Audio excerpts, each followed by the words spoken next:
credits talking to you and taking your advice as completely changing his life, and now he feels infinitely better. Yeah. I mean, he did a lot of the work himself. Well, he had to, but you had to tell him what to do, but luckily he listened. Yeah. I mean, I think giving him a life expectancy just kind of validated it for him. It just really put it in his face. And, you know, because that's something you can calculate. He's like, okay, well, I'm 53 now. 63 doesn't seem that far off. Right. You know, a lot of like high stress individuals that don't take care of themselves, their ticker checks out. Yeah. Around 65, 67. That's pretty standard. It just takes its toll. I mean, and the funny thing is, you know, when you go back and you look at the pictures of him prior to. Oh, yeah. He does kind of look like he was about to pop, you know. It's not good. Yeah, he had a big old moon face, and he was, you know. The veins up on the forehead and the veins out of the side of the neck. Thick. What was, like, first of all, how did he meet you? How did this come about, and, like, how did the conversation start? So we have a mutual friend named Carrie Kasem. If you remember Casey Kasem. Yeah, I know Weekly Carrie. Top I 40. worked with her back in the day in the early UFCs. Okay. So, you know, I recently met Carrie, and she had kind of a life-changing experience as well. You know, if you know anything about her journey with Lyme disease and chronic viral infection, I mean, she really struggled and ended up healing herself. And she took the same test that Dana White did. It was life-changing for her. And she was like, what is this test? It's a genetic test. It looks at genetic methylation pathways. So methylation pathways? Methylation pathways. What's that word mean? So think about it like this. You know, we pull crude oil out of the ground, right? Mm-hmm. But you can't put crude oil into your gas tank, right? Because the car doesn't understand that fuel source. So what happens is crude oil has to be refined into gasoline, and then the car can run. Okay, so in human beings, there's a similar process called methylation. There's not a single compound known to mankind, not one. There's no vitamin, no mineral, no amino acid, no nutrient, no protein, no nutrient of any kind that enters the human body and is used in the format that we put it in. Without a single exception, everything we put into our bodies has to be refined into the usable form. If you can't make this conversion, you have a deficiency. It's this deficiency that leads to the most common ailments that we suffer from. So that process is called methylation, and there are several genes that govern it. This is where a lot of the misconception about genetically inherited disease comes from, right? We'll say, well, Joe, you know, your father-in-law has, not your father-in-law, your father on your mom's side had hypertension, your grandfather had hypertension, now you have hypertension. So you have genetically inherited hypertension, or you have familial hypertension. Well, and hypertension is commonly known as high blood pressure. Is that high blood pressure. Yeah, high blood pressure. But 85% of all high blood pressure is what we call idiopathic, right? It's of unknown origin. So we say that things are genetically inherited because they run in families, but it's rarely the disease that's passed from generation to generation. What we pass from generation to generation is the inability to refine a raw material, which causes a deficiency, which leads to that disease. And what generally leads to hypertension? So if you look at a Dana White's case, right, is a perfectly common case. In fact, the Journal of Hypertension published an article in November 19th of 2017, if you want to look that article up, and essentially linking an amino acid in the bloodstream called homocysteine to hypertension. And the reason for this is you got homocysteine in your blood. I've got it in my blood. Everybody listening to this podcast has homocysteine. But if you have an impaired ability to break homocysteine down, right, to take that amino acid, homocysteine, and convert it into a harmless amino acid called methionine, if you can't make this conversion, homocysteine rises. It causes something called hyperhomocysteinemia, high homocysteine in the blood. When homocysteine rises, it becomes one of the more inflammatory compounds in the human body. As it's cruising by the inside lining of the artery, it starts to irritate the artery.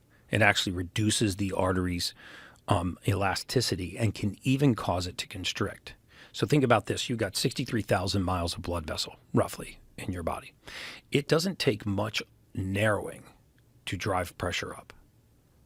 Think about it. 85% of all hypertensive diagnosis of high blood pressure, primary hypertension or essential hypertension are idiopathic, right? Unknown origin. Only 15% of them are secondary hypertension of where we know the exact cause. And so what we do is we take people that have high blood pressure. We run a bunch of tests on them. EKG, it's normal. EEG, it's normal. Heart and lung sounds, cardiac cath, dye contrast study. We do all of these cardiovascular tests and they all come out normal. Yet the person still has high blood pressure.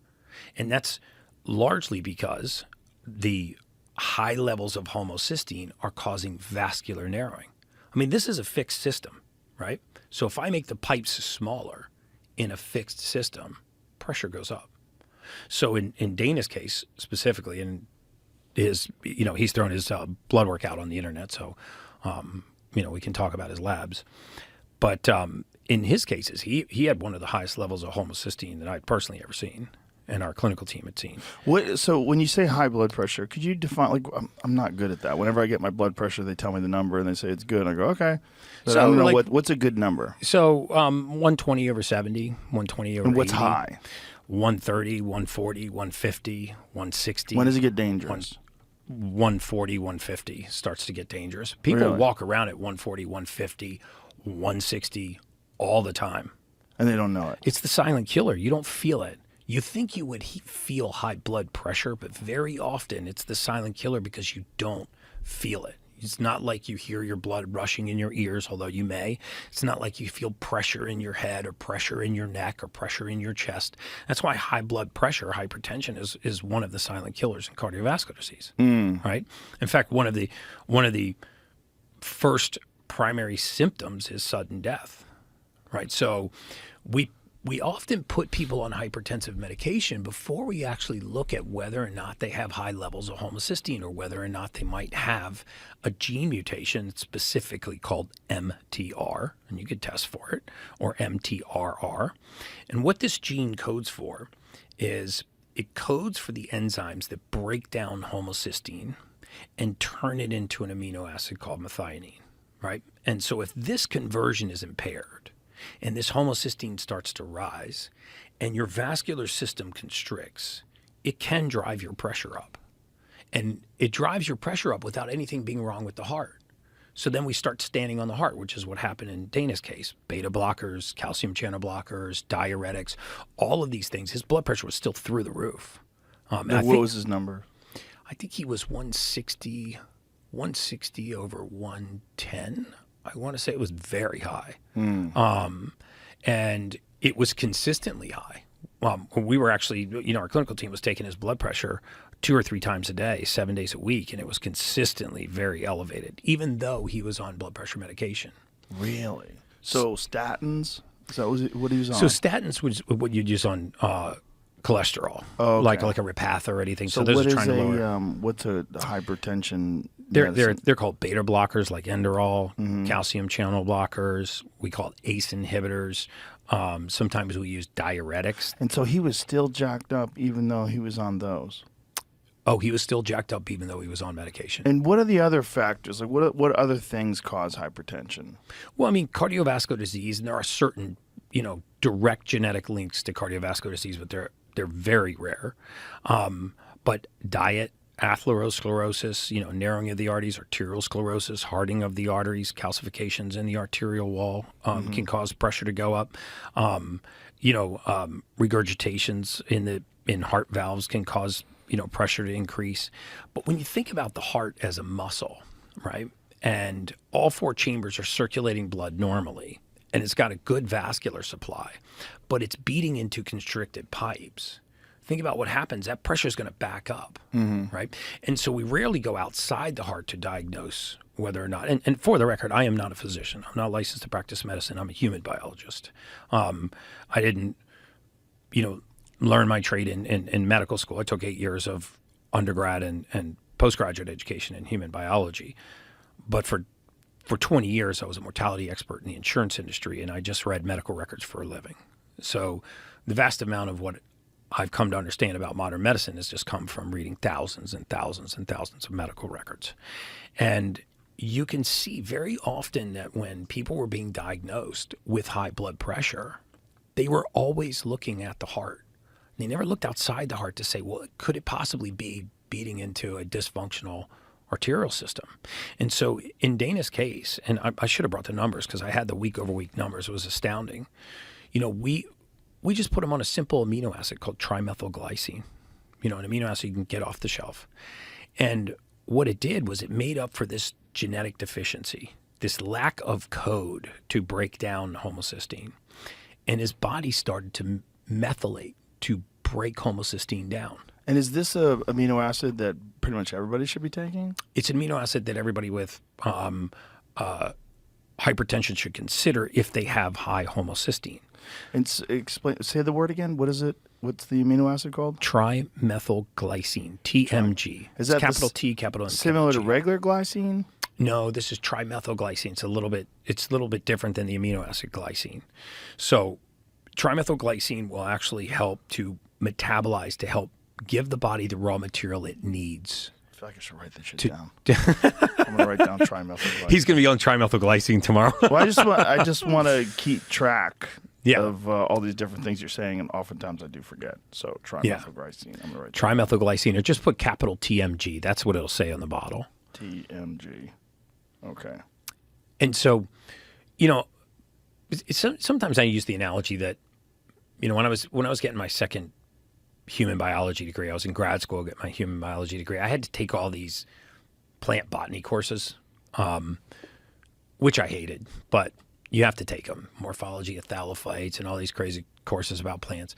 But the one thing that really stood out to me by taking all these plant biology courses is that if there's ever anything wrong in the leaves of a plant, like the tree, the trunk, the leaves, or the branches, and you call a true arborist or a true botanist out to your house, they won't even touch the leaves or the branches of the trunk of the tree. The first thing they'll do is they'll core test the soil. And they'll go, you know what? This soil's deficient in nitrogen. And then they'll add nitrogen to the soil and the leaf will heal. But we don't think about human beings like this anymore. I feel like there's such a paucity of understanding of deep human physiology in a lot of the medical community, not all of the medical community. And we don't actually have faith in mankind and humanity and the body's ability to heal itself, and whether or not someone might be deficient in a raw material, not pathologic or diseased. So, for example, in Dana White's case, he was diagnosed with idiopathic hypertension, which he essentially did not have. He was being medicated for it. He had been medicated for it for 15 years. And he didn't really have hypertension. There was nothing really wrong with him. It's that his body couldn't break down homocysteine. It was deficient in the amino acids needed to break this homocysteine down. As soon as we put those back in his body, it started to function normally. And where would you generally get those amino acids if you weren't taking them?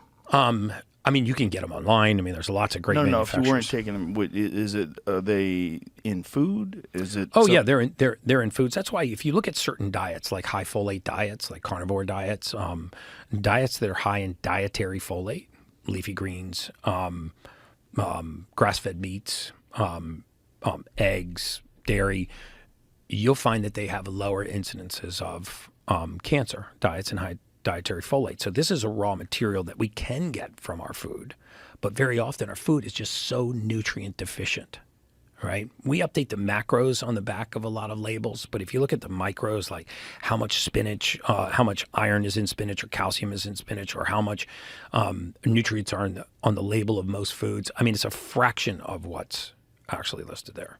And so we're nutrient deficient.